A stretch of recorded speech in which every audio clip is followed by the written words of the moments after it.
we can look forward as much as we want, but let's start by looking back now. We had Richard put together a fundamental list for us because it has been a very, very significant and consequential NBA offseason. So Richard has put together the top 5 most consequential moves of this offseason, and I think some of them may surprise you. What's at number 5? Number 5 is the Denver Nuggets. Oh. Yes, Rocky, my former team.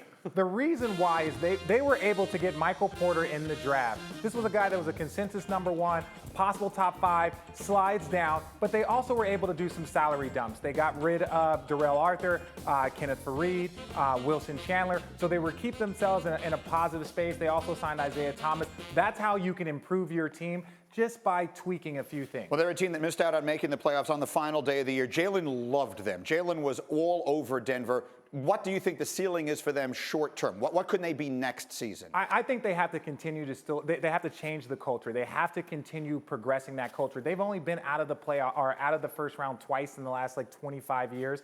They have to get to the playoffs, and you can't just be happy with a 6 seed and a loss in the first round. You have to try and get to a conference final. Okay, that's at number 5. What's at number 4? What is at number 4? Number 4 is Paul George re-signing with OKC. They took a big gamble to get Paul George. They gave up a future All-Star in Victor Oladipo, great for Indiana. But the fact that he didn't even take a meeting with the Lakers, which was a big concern. Magic Johnson to try and get people in there just to meet with the Lakers. But also, I think it might have had something to do with this Kawhi Leonard trade. Now that they know that, hey, if we can get a guy here and make him feel comfortable, let him know that we gave up stuff to get him, I think that kind of started that process, so it could still have a ripple effect in the NBA. Were you as surprised as I was that in the big picture that Paul George stayed there? Yeah, I thought it was a fait accompli. He'd be going to the Lakers with LeBron James. With LeBron. Yeah, they joined up together, 2 big stars, better than one. That's great news, obviously. Welcome to say that he stayed. Yeah, it changes the franchise. It changes, I think, people's perception of Russell Westbrook to some degree. Yeah. I agree with you. This is the one that stunned me when they handed me the list. Yes. You have this trade at number 3. I think a lot of people might have thought it would be number 1. No, well, we're going to get even more surprising as the list goes on. But I think because I think both teams win. I think San Antonio, they get probably the best possible player that they could to replace Kawhi, but also Kawhi in Toronto now, they get a chance to shake some things up. The East is wide open now because LeBron is gone, but also you have a chance for flexibility if Kawhi does decide to leave because he will be off the books and Danny Green will be off the books. You just said you don't think that Kawhi will be a first-team All-NBA player this year in Toronto. Why? If he's fully healthy, he is clearly that caliber of player. He is that caliber of player, but I think people forget in San Antonio that system is so strong. You rule with an iron fist. They were able to beat Houston in Houston without Kawhi. That's because everyone knows their role. This is what you do. This is what you do. Kawhi's assist numbers have never been great because that wasn't his role for the team. I will say I'm a little surprised that they are making a move this bold in Toronto, and they're putting this all on the plate of a totally inexperienced head coach, which I think is a little bit of a risky move. I have to move it along here.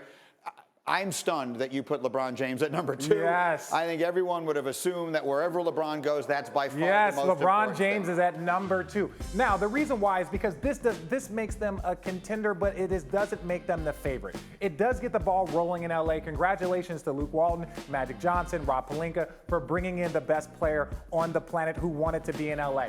This starts the ball rolling. This could have, again, ripple effects for the next 3 to 5 years. In 5 years, you could look at this summer and say that was the number 1 move, but right now, that's not number 1. Yeah, it becomes number 1 if that guy to his left, yes, or on our left of him, winds up joining him in LA. So I'm at a loss, to be honest with you. What is number 1? Number 1 is Boogie to Golden State. Yes. He is Boogie to Golden State, and this is why.